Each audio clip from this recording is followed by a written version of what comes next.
Isang native species, ginagamit daw bilang poison antidote, kilalanin ng mulave, tinatawag ding mulawin sa ibang lugar. Vitex parviflora, isang native species mula sa Lamiaceae family. Maganda rin ang kahoy ng mulave ha, ginagamit nga siya sa pag-construct ng mga barko.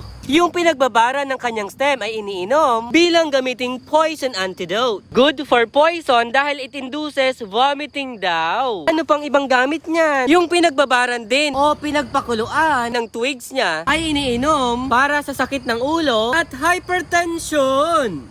Sinasabi din na ang ugat niya ay ginagamit kontra binat. At yung pinagpakuluan din ng mismong kahoy ay ginagamit para sa diarrhea. Ano pang ibang gamit? Ginagamit din bilang insect repellent at yung pinagpakuluan ng bark, ginagamit panghugas ng sugat. Ano pa nga? Pwede gawing natural dye. Yung wood shavings niya, ibabad mo lang sa tubig. Kapag binabad mo sa tubig, magkakaroon ng yellow extract. Kung nagustuhan mo ko sa tayong video, i-follow mo ko dahil nakagaganda ng buhay ang may alam.